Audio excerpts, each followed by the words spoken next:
Bonjour. Donc nous sommes aujourd'hui à Dax et nous recevons Patrick de Casanove qui a la particularité d'être le président du Cercle Bastia. On va parler du Cercle Bastia qui est un organisme très important. Moi je ne suis pas un pas très compétent, mais ce que je voudrais simplement rappeler de Bastia, c'est qu'il a dit cette chose qui pour moi est absolument extraordinaire, il a dit, il y a ce qu'on voit et il y a ce qu'on ne voit pas. Et en filigrane, cette parole qui est essentielle va être présente dans toute son œuvre et va permettre d'expliquer qu'il faut regarder derrière les apparences, parce que derrière les apparences, il y a des réalités, et ces réalités, eh bien, c'est elles finalement qui comptent, bien au-delà des apparences. Alors, Monsieur le Président, je vais vous appeler Patrick si vous ne voyez pas d'inconvénient. Donc, d'abord, merci de nous recevoir à Dax, et nous allons donc d'abord parler du Cercle Bastia. Alors, ce Cercle Bastia, il est très actif. Le Cercle Bastia est très actif, et le Cercle Bastia existe depuis plus de 20 ans maintenant. Le Cercle Frédéric Bastiat a été fondé par Jacques de Guénin, qui est décédé en octobre dernier, et qui pendant 20 ans a bâti dans les Landes et ailleurs, parce que le rayonnement du cercle dépasse largement les Landes, une société, lui il disait que c'était une société culturelle, là, il disait que c'était la seconde société culturelle des Landes après le cercle de Borda, et la société de Borda, et le but qu'il avait donné à ce cercle, c'était de faire connaître aux Français, les Hollandais en particulier, la pensée de Frédéric Bastiat. Alors Frédéric Bastiat est né à Bayonne, mais Frédéric Bastiat a vécu dans les Landes, il a été député des Landes. Frédéric Bastiat, il avait une conception très très claire du rôle des individus et des instances collectives, des organisations collectives. Frédéric Bastiat pensait en gros que le pouvoir politique s'arrête à la porte du domaine privé. C'est-à-dire le pouvoir politique ne doit jamais se mêler d'affaires privées, ni économiques, ni sociales. Donc, cette idée-là, le cercle a défendu tout le temps. Et quand Jacques de Guénin a décidé qu'il était temps de passer la main, il m'a demandé si je voulais le faire. Alors moi, je suis médecin, donc j'ai pas beaucoup de temps. J'ai mis 2 ans avant de répondre oui. Et puis, donc, je suis président du cercle depuis 2011. Alors, donc, Frédéric Bastiat est un économiste extrêmement connu. On dit qu'il était le maître à penser de Reagan. C'est un homme donc, du 19e siècle, c'est ça, 1850 à peu près. Très intéressant à lire. Évidemment dans un style qui est de l'époque, mais très intéressant à lire. Le cercle Bastiat, effectivement à Dax, a une renommée nationale, fait partie des lieux de pensée, des think tanks de pensée libéraux, qui comptent vraiment. Et le travail que fait Patrick en tant que président est un travail colossal, car il arrive à amener des conférences tout à fait importantes à Dax, donc quand même, on sait que c'est un peu le bout du monde. Oui. C'est pas facile d'accès. Bon, donc c'est pas mal desservi quand même. Oui, c'est bien desservi, mais enfin, il faut y aller quand même. Hein, de toute façon. Bon, alors, donc, ça veut dire que ce cercle a une vraie densité qui est liée au courage des hommes qui l'ont fait, donc à M. de Guénin et aujourd'hui à Patrick, mais aussi, évidemment, à la densité de la pensée de Bastiat, qui est quand même vraiment une pensée très construite. C'est magique à lire. Hein, vraiment, ceux qui n'ont pas lu, je leur conseille vraiment de lire Bastiat, c'est très, très intéressant. Alors, on va parler, puisqu'on n'est pas fatalement dans le problème strictement fiscal, puisqu'on est dans cet espace libéral, j'aimerais qu'on parle aujourd'hui de quelque chose qui est vraiment d'actualité. Il y a quelques jours, j'ai eu l'honneur d'interviewer Claude Reichmann, qui est vent debout depuis 20 ans contre le RSI, et en tout cas pas contre le RSI fatalement, mais contre le monopole du RSI, c'est-à-dire qui est pour une liberté de proposition. Et là, j'aimerais qu'on parle, puisque Patrick est donc président du Cercle Bastiat et en même temps médecin. Donc il a une vision de la médecine qui évidemment est imprégnée de sa sympathie pour la pensée de Bastiat. Donc j'aimerais que Patrick, vous nous fassiez un peu un bilan aujourd'hui de la médecine, d'une part de la médecine par rapport à son organisation sociétale, par rapport au rapport entre médecins et clients, et puis ce troisième larron qui vient se mettre au milieu, qui est donc la sécurité sociale, et puis ensuite on finira sur la médecine et le fisc. Alors si l'on part de Frédéric Bastiat a écrit dans Harmonie économique, dans son chapitre qui s'appelle Des salaires, il a décrit la situation qui serait celle de la sécurité sociale ou d'une sécurité sociale si l'État s'emparait de la solidarité naturelle entre les gens, c'est-à-dire s'il confisquait l'esprit d'entraide à son profit. Parce que c'est ce qui s'est passé. Quand la sécurité sociale est arrivée, a été créée, l'alibi, ça a été de permettre à toutes les personnes, en particulier aux personnes démunies, de pouvoir se soigner. Cela dit, pour que les personnes démunies puissent se soigner, on n'a pas besoin de créer un monopole et d'imposer aux personnes qui ne sont pas démunies ou aux personnes qui en ont les capacités de rentrer dans ce monopole. Oui, d'accord. À partir mais ça avait un intérêt pour l'État, ça veut dire que ça confisquait les décisions de gestion de la vie privée, en particulier gestion de la santé, de ne quitter la sphère privée et passer dans le domaine de l'État. Et à partir de là, l'État intervenait dans la relation entre le médecin et le patient. On est bien d'accord, le troisième homme. Voilà, c'est le troisième homme. La base de la relation entre le médecin et son patient, c'est ce qu'on appelle le colloque singulier, c'est cette relation particulière, intime, privilégiée, qui unit le patient et son médecin. Secrète, bien sûr. Qui unit le patient et son médecin. En fait, ce qui s'est passé, c'est que la sécurité sociale est arrivée là, et la sécurité sociale, parce que c'est un organisme collectif, c'est le fait de gérer les recettes qu'elle prend aux gens pour les distribuer à qui elle veut, elle s'autorise le droit de rentrer dans cette relation. Elle intervient dans ce voilà. Parce qu'elle dit, bon, c'est gentil, mais c'est moi qui paye, donc je vais quand même vous dire ce qu'il faut faire. C'est ce qu'avait anticipé Bastiat en disant, ça va foutre le bordel. Voilà, exactement. Alors Bastiat écrit très bien, il n'a pas dit ça, mais il a fortement pensé. Ouais. Donc en fait, il a dit surtout, ça va amener à la désorganisation sociale et à la ruine. Voilà. Ça va casser les choses, voilà, ça va casser l'humanité. Voilà, ça va casser l'humanité, en particulier l'humanité de la relation. La relation va devenir une relation, on va dire, de technocratique. Bureaucratique. Voilà, tout à fait. Pendant très longtemps, malgré la création de cette sécurité sociale, la médecine qu'on appelle en France libérale a réussi quand même à préserver des domaines d'activité qui permettaient d'avoir une certaine autonomie et de garder une relation médecin-patient relativement intéressante et privilégiée. Mais il faut bien dire que depuis quelques années, cette relation privilégiée est battue en brèche par tous les gouvernements. Le gouvernement actuel ne fait pas exception au gouvernement précédent.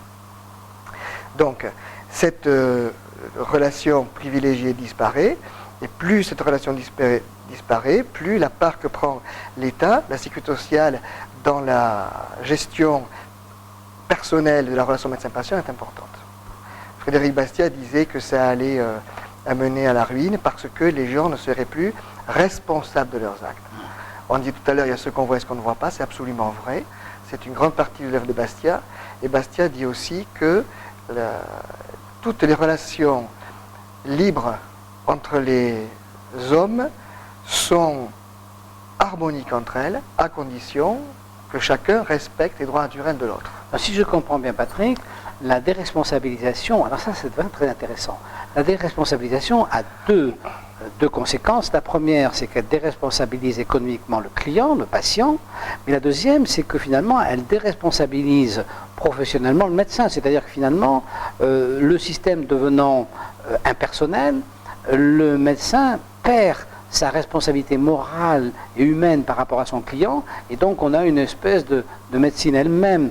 On a un client déresponsabilisé économiquement et on a une médecine déresponsabilité dans son efficience, déresponsabilisée dans son efficience. C'est ça que vous voulez dire. La perte de la relation personnelle entre le patient et le médecin, c'est ça.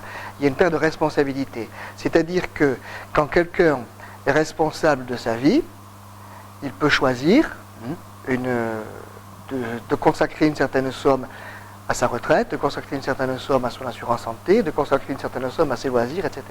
Parce qu'il est libre de choisir. Quand quelqu'un subit la confiscation par l'État d'une grosse partie de ses revenus, Alors qu'on appelle ça charges, impôts, taxes, c'est pareil.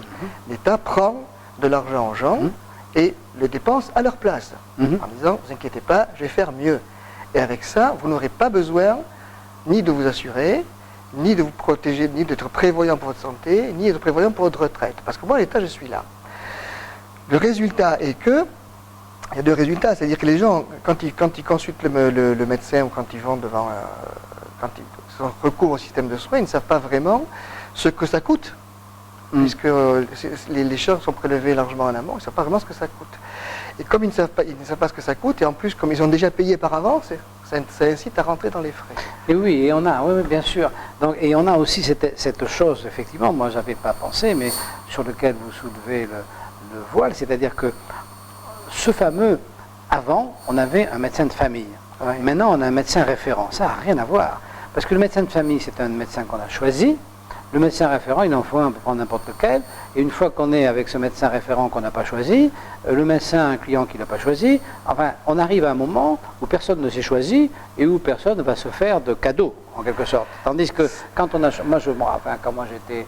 je parle d'une époque, vu mon grand âge, du siècle passé.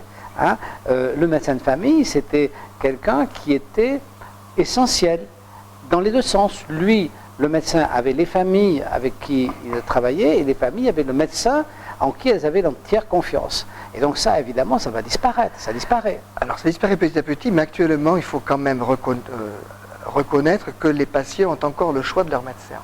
Je ne sais pas jusqu'à quand. Les patients doivent choisir un médecin traitant pour être correctement remboursés par la Sécu. Alors, tout à fait au début que le système a été mis en place, j'avais certaines personnes que je suivais qui me disaient non, moi je suis opposé à ce qu'on m'impose de choisir un médecin. Bien sûr.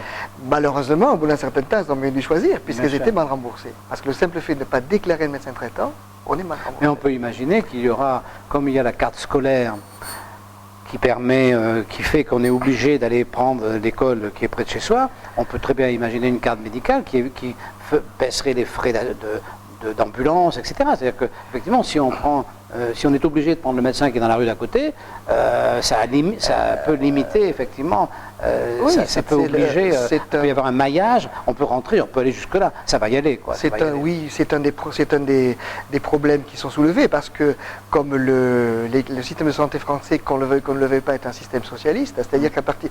Le socialisme, pour Frédéric Bastiat, c'est pas je m'assois à droite ou je m'assois à gauche dans l'Assemblée, ça n'a rien à voir. Hein. Bien sûr. Le socialisme, voilà, la géographie du siège n'intervient pas. Le socialisme, c'est la spoliation légale. La spoliation légale, c'est l'État prend de l'argent aux gens qui ont travaillé pour le produire, aux créateurs, il le confisque, et il crée des faux droits, et il donne de l'argent à qui il veut en fonction des faux droits qu'il a créés. Bastiat différencie les droits naturels, il y en a trois: la liberté, la propriété et la personnalité. Et les faux droits. Alors les faux droits, les faux droits, c'est pourquoi la spoliation légale est créée pour alimenter ces faux droits. Alors c'est droit au travail, droit à la santé, droit à l'éducation, droit au bonheur, droit à tout ce que vous voulez. Ça, c'est un faux droit. Donc, quand le socialisme, dans son concept, est un système qui aboutit toujours à la pénurie. Et nous sommes, les deux moyens de gérer la pénurie, par exemple les files d'attente. Si vous voulez voir un ophtalmo, c'est long.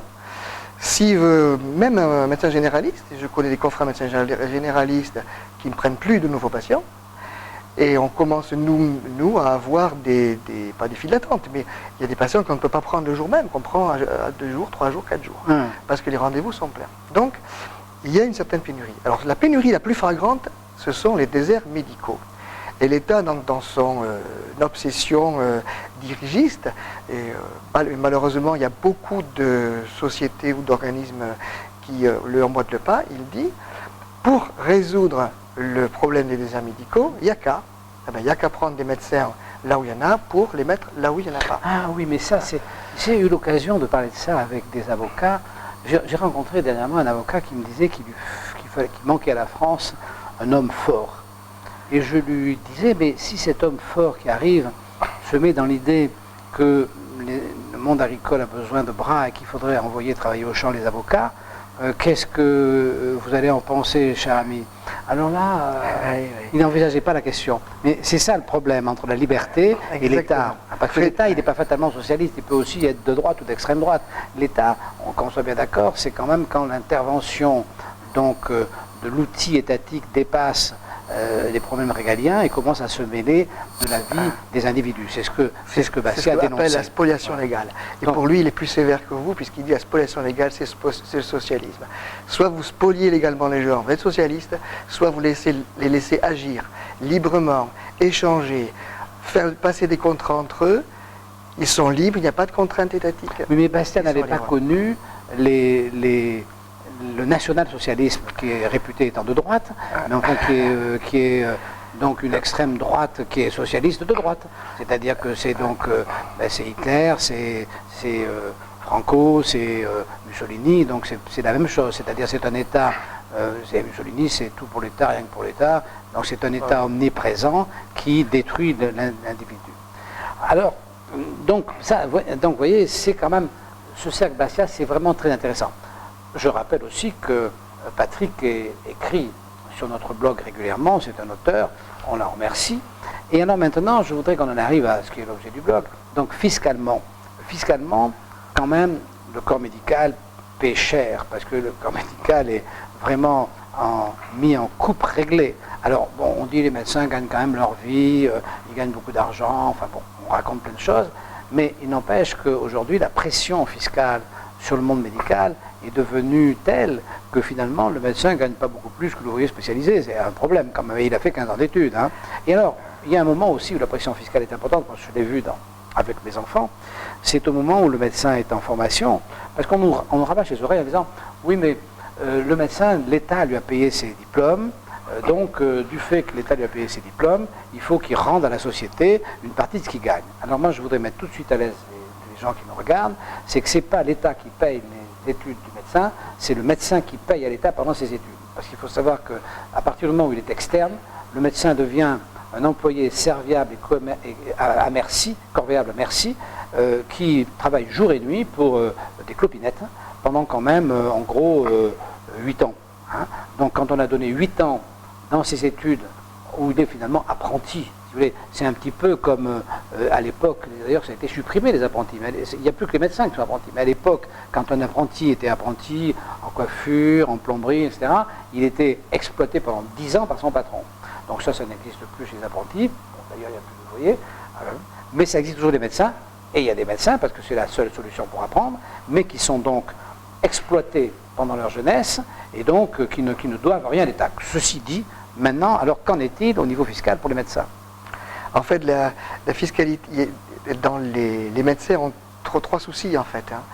Ils ont le souci fiscal, ils ont le souci de l'URSSAF, et puis ils ont le souci de la CAMF. Oui. L'URSSAF, c'est les charges sociales, la CAMF, c'est la caisse de retraite, et le FIS, tout le monde connaît. Et ça dépend des moments, mais il y a toujours, dans ce trio infernal, il y a toujours un qui gagne. Et parfois c'est l'URSSAF, et parfois c'est l'État qui gagne. En fait, bon, comparé aux revenus des Français, les revenus des médecins se situent dans une fourchette qui est très correcte. La différence qu'il y a, c'est que pas forcément la différence, mais le point intéressant qu'il faut souligner, c'est que les médecins, pour avoir un revenu qu'ils estiment satisfaisant, doivent travailler de manière extrêmement harassante.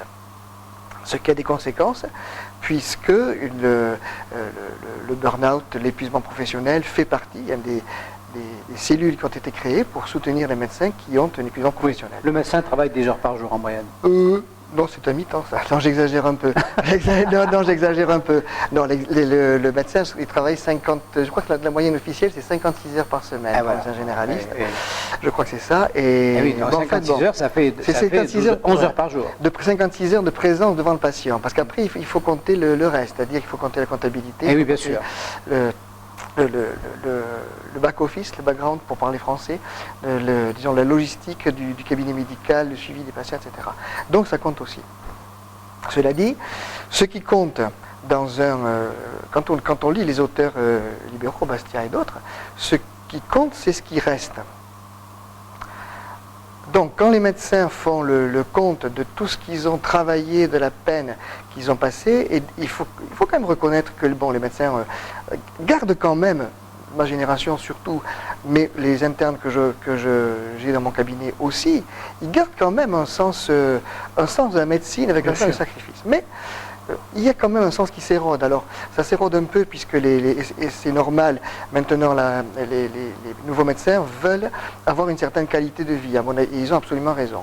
Cela dit, il ne faut pas que ça se fasse au détriment d'une relation avec le patient dont on parlait tout à l'heure.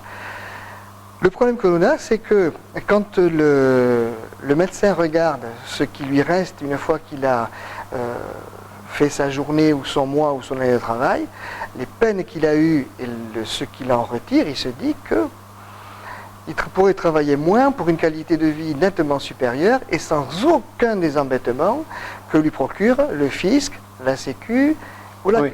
Voilà. Aujourd'hui, ce qu'on peut dire, Patrick, c'est qu'aujourd'hui, le médecin porte à bout de bras la misère du monde. C'est-à-dire que contrairement à ce que prétendent les élus soi-disant de gauche qui sont les chevaliers blancs face à la misère, en fait c'est du pipeau. La vraie misère, elle est dans les cabinets médicaux. Parce que c'est là que les gens dépressifs arrivent, c'est là que les gens arrivent avec non pas que leur maladie, ils arrivent aussi avec tous leurs problèmes sociétals qui viennent là poser sur le bureau du médecin en disant « Docteur, ça va plus ».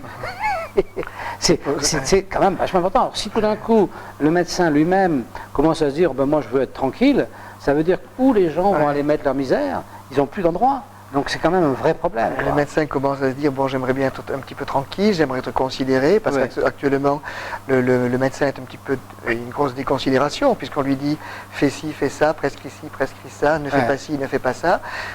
Ce qui est très paradoxal, c'est que dans la bouche de l'homme politique, le médecin c'est quelqu'un d'extraordinaire, on lui confie sa vie, il va sauver le monde. C'est pas vrai. Le médecin, c'est quelqu'un qui coûte cher à la société, c'est quelqu'un qui coûte cher à la sécu, c'est quelqu'un qui n'est pas discipliné, c'est quelqu'un qui, il faut dire sans cesse, prescrit des génériques, ne prescrit pas d'arrêt de travail, prescrit pas d'antibiotiques, prescrit pas de sédatifs à demi-vie longue, paye tes impôts, déclare...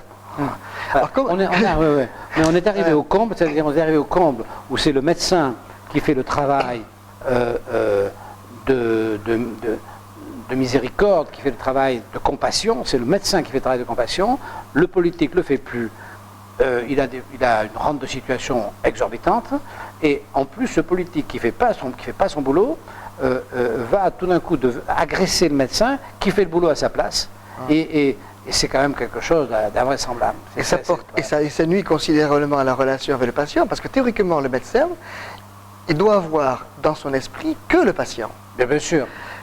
Suppose que le médecin reçoive une lettre de l'URSSAF, un papier du fisc, un contrôle, quelque chose. Ça va le préoccuper. Bien sûr. Quand la loi santé de Marisol Touraine était en débat et maintenant a été votée, il avait « Qu'est-ce que je vais devenir ?» Le tiers payant généralisé, je croule déjà sous la paperasse, comment vais-je m'en sortir? Je ne vais pas pouvoir en sortir.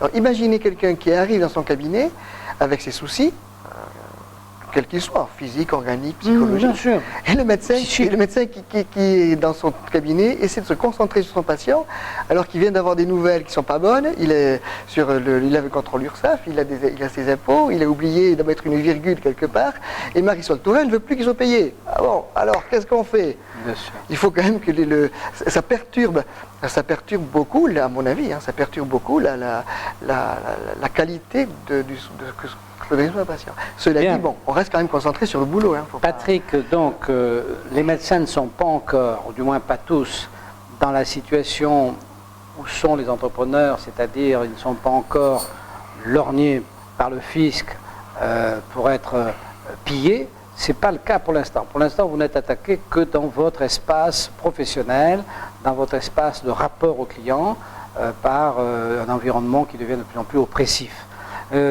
Sachez que d'expérience, je peux vous dire que viendra après, dans pas longtemps, parce que là, tel que c'est parti, allez, on va faire une petite projection dans l'avenir. Tel que c'est parti, qu'est-ce qui va se passer? Automatiquement, une partie des médecins va essayer de se libérer de ce carcan, il va commencer à avoir une clientèle qui sera une clientèle d'ordre privé. Et cette quantité d'ordre privé, assez rapidement, elle fera la différence. Celui qui va aller vers là et qui va y réussir aura des revenus plus importants que les autres. Et là, on va voir arriver le gendarme de cette fameuse égalité généralisée, c'est-à-dire Bercy, qui va venir défoncer la tête et le porte-monnaie de ces médecins qui auront pris un chemin un peu de traverse. Donc l'avenir n'est pas rose, malheureusement dans ce pays, l'avenir n'est rose, la couleur est rose, mais pas l'avenir. L'avenir n'est rose pour personne. Patrick, merci beaucoup de nous avoir reçus, et puis on était content d'être à Dax, on reviendra, et on a envie de faire la publicité pour le Cercle Bastia. Venez, ça vaut la peine, c'est un endroit où les gens sont tout à fait, on est bien reçus, les gens qui sont dans le Cercle Bastia sont à peu près de la même veine que les Patrick, c'est-à-dire ce sont des gens droits, des gens ouverts et des gens accueillants et extrêmement gentils. Et puis en plus là, c'est le Béarn, ça? Non, c'est le Pays Basque. Non, si, ce sont les Landes, c'est la Landes. Gascogne. Nous sommes dans les Landes, voilà. Nous sommes dans les Landes, c'est en Gascogne, nous sommes ici à Gascogne. Ah oui, d'accord. Voilà. Bon, venez en Gascogne, vous y serez heureux. Oui, c'est vrai. Au revoir. Merci beaucoup, Henri. Au revoir.